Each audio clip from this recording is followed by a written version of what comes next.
certa maneira, muitas das atitudes que nós tomamos, elas são decorrentes daquilo que nós ouvimos. E aí é que está o grande perigo, porque às vezes ouvimos o que não deveríamos ouvir. Às vezes emprestamos o nosso ouvido para ouvir o que não deveríamos ouvir. Às vezes gastamos parte do nosso precioso tempo para dar ouvido a conversas que nós não deveríamos ouvir. Às vezes emprestamos os nossos olhos e gastamos parte do nosso preciosíssimo tempo para ver aquilo que na verdade não deveríamos ver. E aí nós criamos o quê? Os nossos padrões. Aí nós criamos os nossos critérios. Isso em todas as áreas. Até para alguém gostar de outro alguém, primeiramente, ele é controlado pela visão. Eu vejo alguém, independente da imagem física que eu vejo daquela pessoa, eu vou permitir ao meu coração gostar ou não daquela pessoa.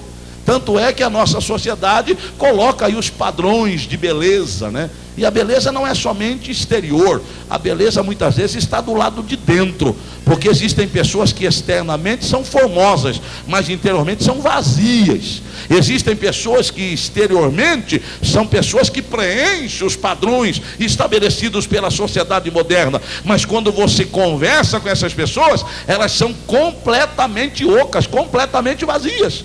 Mas nós nos apoiamos nesses padrões.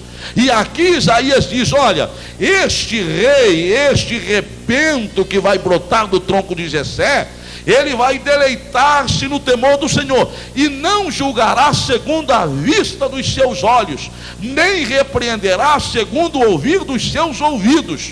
Tem uma outra versão que diz: ele se inspirará no temor do Senhor, não julgará pela aparência, nem decidirá com base naquilo que ouviu, mas ele vai usar padrões divinos para julgar e para administrar a sua bênção sobre as vidas. É muito claro, queridos, há um texto bíblico que fala acerca de Davi. Vocês se lembram quando Davi se dispõe a lutar com Golias, que estava afrontando o exército de Deus?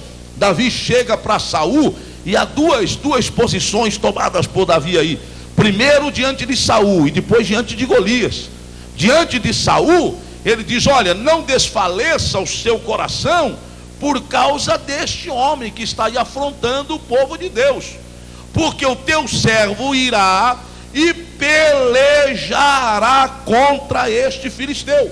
Qual foi a resposta de Saul? Se você quiser acompanhar, pode acompanhar. Primeiro livro de Samuel, capítulo 17, a partir do verso 32. Qual foi o posicionamento tomado por Saul? Saul julgou através de padrões humanos. Saul olhou para Davi e disse: olha, contra este filisteu não poderás ir para pelejar com ele, porque você ainda é moço, e ele homem de guerra desde a sua mocidade. Eu pergunto para vocês: será que Saul estava errado em analisar desta maneira? Com certeza não. Golias era um homem experimentado em guerras. Golias era um soldado experimentado em batalhas. Davi era um jovenzinho, havia passado aí a sua adolescência. Davi não tinha experiência em batalhas. E Saul diz: não dá para você lutar com ele, porque ele é muito mais poderoso do que você. Ele é homem de guerra e você é apenas um jovem. Davi questionou com Saul, contou para Saul as suas experiências, e depois de ter contado as suas experiências, aí Saul consentiu que ele fosse lutar com Golias. Mas escute bem, na analogia que eu faço, eu acho que Saul pensou o seguinte: olha, perdido por perdido vai Davi mesmo. Eu tenho certeza que ele não vai vencer Golias mesmo, mas pelo menos nós vamos ganhar um tempinho a mais. É este tempo que a gente vai ganhar para saber o que é que nós vamos fazer. Vamos botar o menino lá para lutar com o gigante. E há permissão para que Davi vá ao campo de batalha para enfrentar o gigante. Quando Davi chega no campo de batalha, o que aconteceu?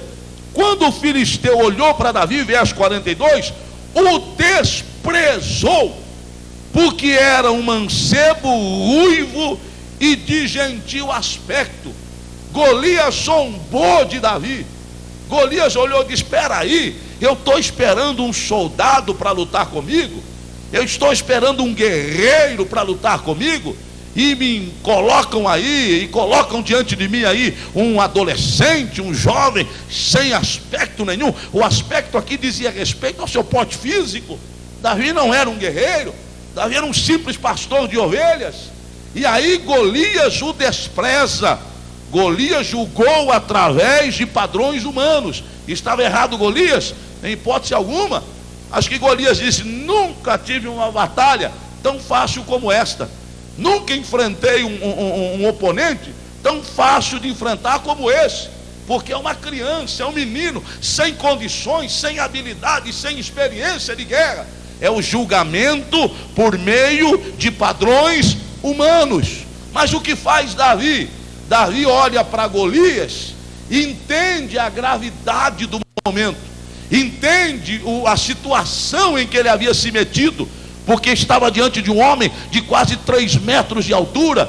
Mas Davi imediatamente é impelido pelo Espírito de Deus, o mesmo Espírito que veio sobre ele quando ele venceu o urso, quando ele venceu o leão, o mesmo Espírito veio sobre ele quando ele está diante de Golias. E aí, muito embora ele ainda esteja usando os padrões humanos para avaliação, tanto é que ele diz para Golias: tu vens a mim com espada, com lança, com capacete, com toda a sua experiência de guerra. Davi para um pouquinho e diz: mas eu estou investido de algo acima daquilo que você pode enxergar usando os padrões humanos. Eu estou investido da autoridade do Deus dos exércitos de Israel.